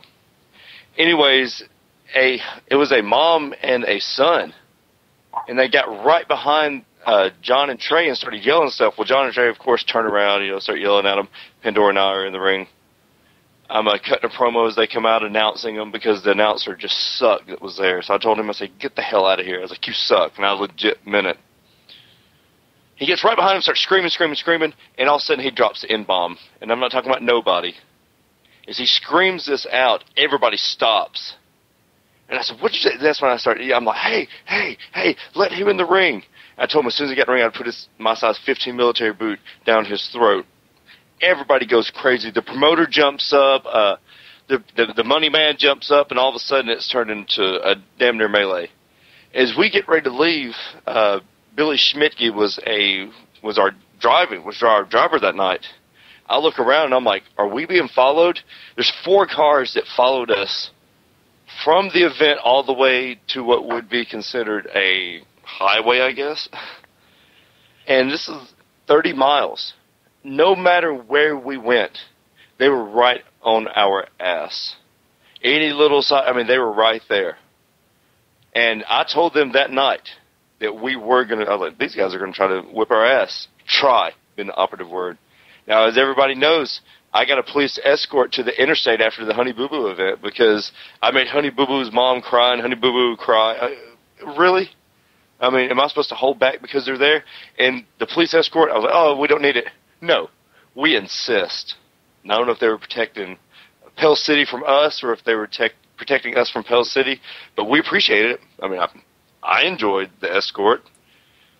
But there's those points in times as a true heel where you just have to say, this is why we're in the business. This type of reaction being considered a god in some people's eyes. Those are those moments. It's our job. It really is. Working with Iceman years ago in Kansas City for Bob Geigel, of all people, we had to be taken out literally by the riot squad under the shields and everything, and we're taken back to our hotel in cop cars. And for those that don't know, tell who Bob Geigel is, for those that don't know, for the less astute, ma'am. Wow. Bob Geigel ran basically the Midwest NWA for years. He is a former professional wrestler, promoter. Just everybody knew him as Uncle Bob. He had people like Dick the Bruiser, Bulldog Bob Brown. Of course, Bruiser Brody was up there a lot. We're talking the Kansas City area, all of Missouri, Kansas, huge Iowa, Midwest. Huge wrestling following there. Huge wrestling following. Wrestling had not been in the Kansas City area when we did this card for almost 15 years.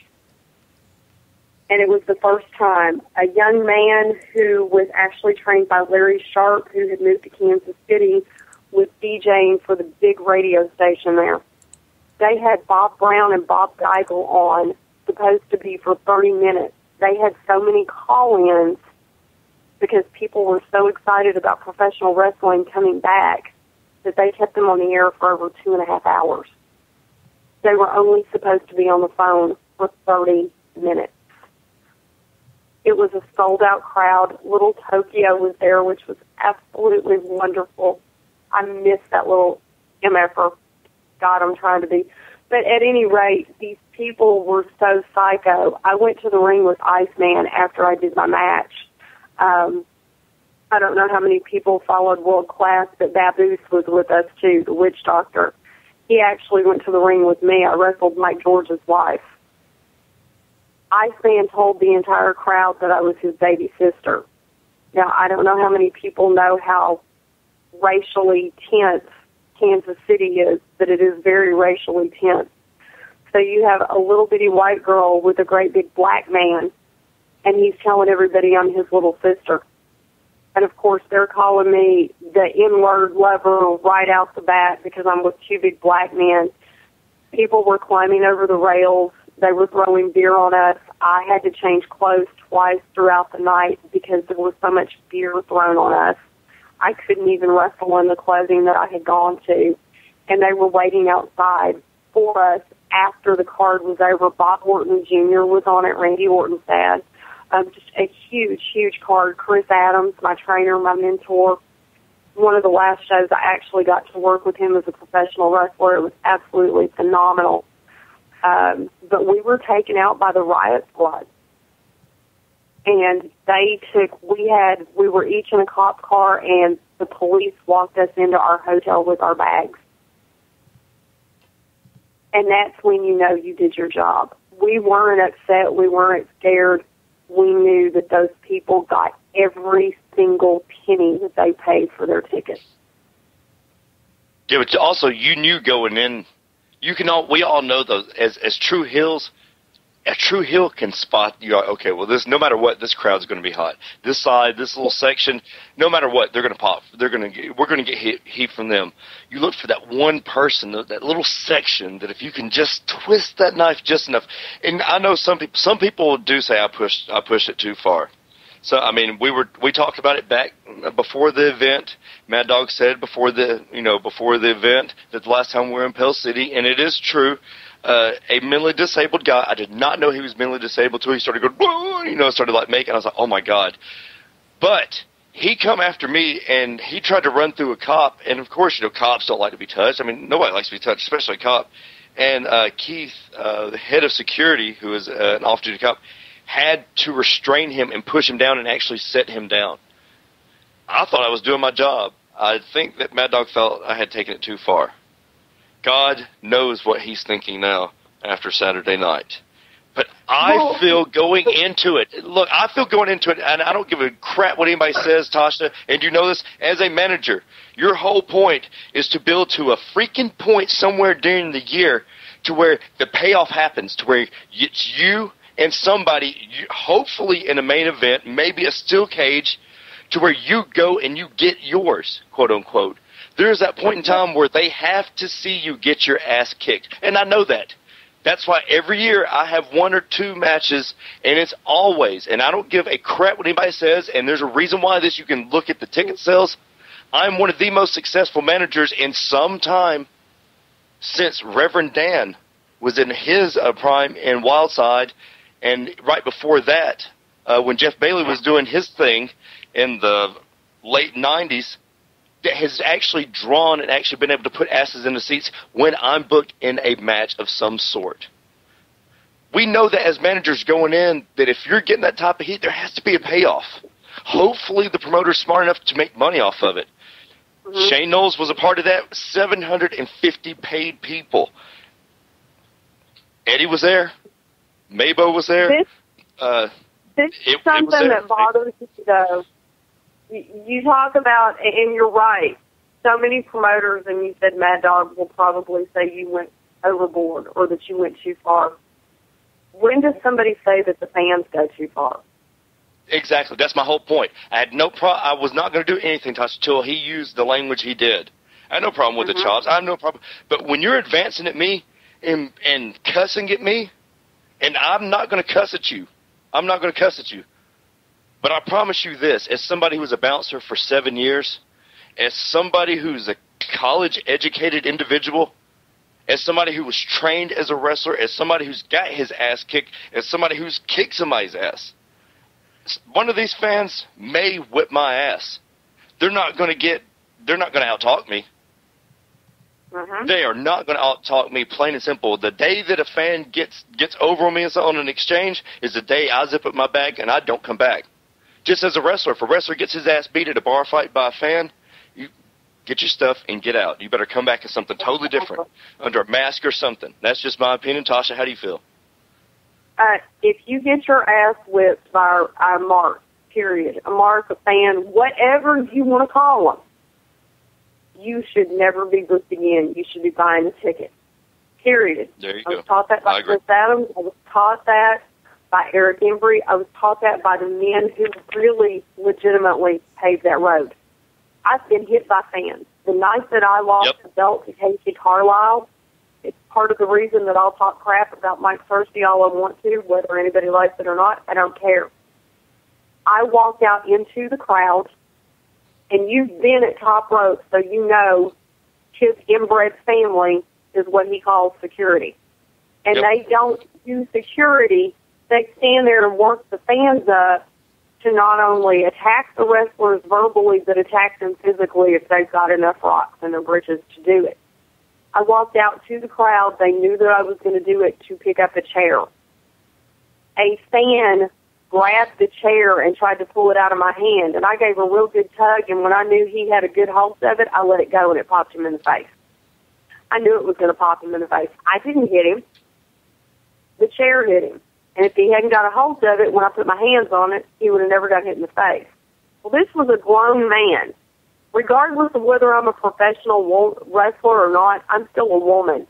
And he came at me to fight. There was no security, and Mike Cersei stood there and watched it happen. And that's ridiculous. Now, when I'm in a position like that, I'm going to hit an MFer. God, I'm trying to be so careful right now. I'm going to hit somebody if they're coming at me to attack me. I'm going to defend myself. And I mean, so you even see it in. There has to be a line where the fans know, because, you know, everybody's smart. They go on the internet. They know what we do isn't real, supposedly. So why do you want to attack me? Yeah, there are just some people that, you know, they can't get it in through their head. Maybe it's because they've had too much to drink. I mean, you see it all the time on WWE events where a fan will jump the rail and try to get in the ring or something, and they get the snot kicked out. They're huckleberries. When they jump on me, they gonna get their ass whooped. And they should be. You know, because essentially they're violating the terms of their ticket because they're going in an area that they shouldn't. 2, you don't know if a fan is got a knife. You don't know if he's got a gun. You don't know what they're going to do. You have to defend yourself. And I've actually had knives stuck to my back, and I was in the sportatorium the night that a fan stood up and actually shot at Jake Roberts while he was in the ring. Yeah, that's absolutely insane. You know, I remember when I was a kid, I went to the Oakland Coliseum and watched the main event, Hulk Hogan and Roddy Piper taking on Ric Flair and Sid Vicious. And somebody sitting at ringside picked up his steel chair and swung it and hit Ric Flair. And I could swear to God Sid Vicious was going to try to literally reach over that railing and throttle him. That guy is lucky that the Oakland PD grabbed him before Sid Vicious did, because Vicious would have dragged his ass over the railing and killed him. Yep. And with that, that's where we forget we're wrestling each other. That's when we all become a team. We're all a family then. That's right. Exactly. And we're going to end it with that. The name of the building where the First Blood took match was the Masquerade. Thank you to the chat room for putting that over and relaying that. Tasha, how can everyone get in touch with you, ma'am? If they want to book me, serious inquiries only, Tasha Simone, NWA@gmail.com. You can also find me on Twitter, Tasha F. and Simone. My website is www.tashasimone.com. And you'll have to ask my very lovely, charming friend, Matt Denton, what my Facebook address is, because all I know is to search Tasha Simone on Facebook, because I'm a little retarded sometimes. It would be facebook.com/Tasha.Simone1. Thank you, Matt. You're so wonderful. And Matt, how can everyone get in touch with you, sir? And I know you also recorded a podcast prior to this event, sir. Yeah, I did. You can find that at twopodcast.co.uk. You can follow me on Twitter at Words from Prism, and if you want to get in touch with me about building websites, you can go through Tasha Simone for that. Ted Guinness, how can everyone get in touch? Tasha, how can everyone... shut up. Ted, how can everyone get in touch with you, sir? You can find me on Twitter at Ted Guinness. Also on Facebook, you can look up The Voice Ted Guinness. That is my fan page. And if you're in the Boise, Idaho area for some ungodly reason, you can find me at the Space Bar Arcade at the corner of Idaho and State Street, drinking micro beers and playing Burger Time, usually on Friday nights. And, of course, GCW Wrestling will be this Saturday at Palmerdale in Palmerdale, Alabama. May 10th, they will be at the Tarrant High School for a quote-unquote road show. Ladies and gentlemen, this Wednesday, the To Be Determined show, we will go more in-depth with several things from this past weekend. We will try to talk Raw if we get a chance to watch it. And hopefully, Tasha Knows Best will be back. And Fast Eddie Layne will be there for my flip side of the coin and for him to chastise us for all we did bad tonight. We thank you for joining us tonight on Beyond Ringside. This is the Oracle of Almost Architect of Intellect for Ted Guinness.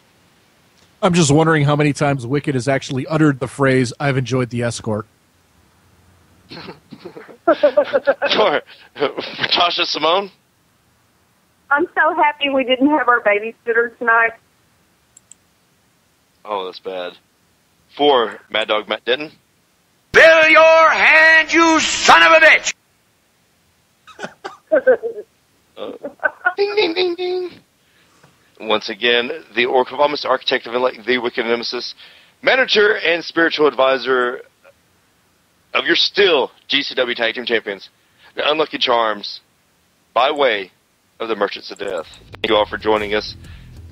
We will see you next week, Sunday, 5:30 p.m. Central Standard Time, and this Wednesday, 9 p.m. Central Standard Time, Beyond Ringside Radio Network. Thank you all.